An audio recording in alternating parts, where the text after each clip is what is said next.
Bismillahirrahmanirrahim. Assalamualaikum warahmatullahi wabarakatuh. Salam perubahan.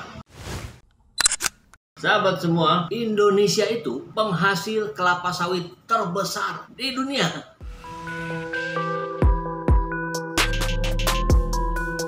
Dan ironi yang luar biasa hari ini, harga minyak goreng melambung tinggi. Kemudian kemarin pemerintah mencoba mengatur, menyamakan harganya di seluruh Indonesia 14.000 per liter. Sedangkan di Malaysia itu harganya 8.000 per liter.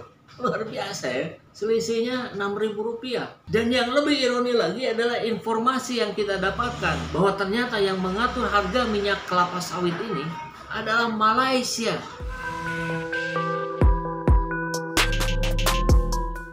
Wow, di mana kewibawaan Indonesia hari ini dan kemarin-kemarin? Ini sudah lama, bukan baru sekarang ini. Oke, balik lagi ke harga yang 14.000. Kemudian faktanya apa yang terjadi? Minyak langka, di mana-mana langka. Indomaret, Alfamart, orang antri hanya buat beli minyak. Dia mau harganya diturunkan jadi 13.000, 12.000, 10.000. Kalau langka ya percuma. Ini. Padahal Indonesia penghasil minyak kelapa sawit tertinggi di dunia sejak 2006. Ini kita bacakan ya. Produksi sawit Indonesia mencapai 43,5 juta ton dengan pertumbuhan rata-rata 3,61% per tahun. Makanya hutan banyak dibabat. Yang kadang juga tidak menghiraukan efek sampingnya yang negatif. Tapi rupanya yang tidak kalah banyak pengusaha kelapa sawit di Indonesia adalah orang Malaysia.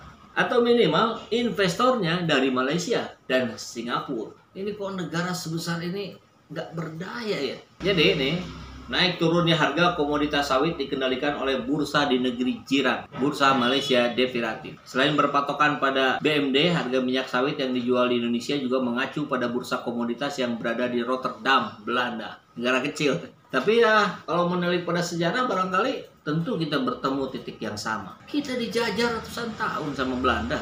Jadi barangkali sisa-sisanya masih ada. Harga panenan perkebunan kelapa sawit di Indonesia ditetapkan melalui kontrak berjangka CPO di BMD. Besarnya pengaruh BMD dalam penetapan harga sawit global cukup beralasan mengingat Malaysia sebelumnya merupakan negara penghasil CPO terbesar di dunia. Ya, tapi kan 2006 ke sekarang sudah belasan tahun itu. Kenapa kendalinya masih tetap di Malaysia?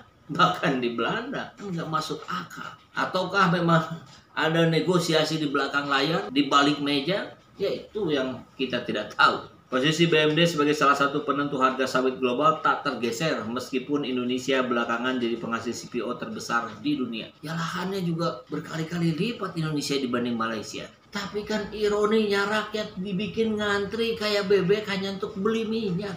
Ini kan yang menjadi pertanyaan besar. Ada apa dengan negeri ini? Tapi jangan tanyanya ke saya. Ya Anda tahu. Nggak tahu, tanya yang mau tanya saya. Ayolah pejabat-pejabat, penguasa-penguasa di Jakarta, Pak Jokowi, Erick Thohir, ngomong dong. Berikan rakyat pemahaman yang clear. Ini kan kalau sekilas kita melihat situasi seperti ini, apa ya?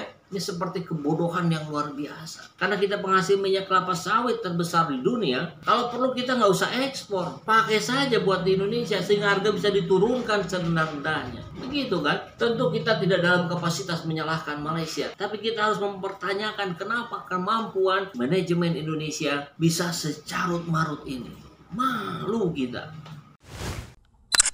Alhamdulillahirrabbilalamin, saat ini banyak sekali sahabat-sahabat dari Saiful Zaman Channel yang menjadi patron dari kegiatan ini. Yang mendukung, yang mensupport dengan berbagai cara. Luar biasa. Via WhatsApp, via grup, via media sosial lainnya. Bahkan tidak sedikit yang kemudian mendonasikan uangnya untuk perjuangan kami di medan dakwah ini. Ya jelas hal ini sangat membantu keberlangsungan channel ini karena kebutuhan pun kemudian bertambah. Tidak bisa lagi ini dikerjakan oleh 1-2 orang. Kita harus merekrut lebih banyak orang. Dan itu jelas membutuhkan dana yang tidak kecil. Nah, oleh karena itu buat sahabat-sahabat semua yang terus mendukung kami, doakan juga kami untuk mampu istiqomah, untuk mampu terus menyuarakan dan menggemakan suara hati rakyat. Dan seperti biasa, bagi yang ingin membersamai kami dengan membantu operasional channel ini, sahabat bisa mendonasikannya ke nomor rekening yang ada di bawah sini.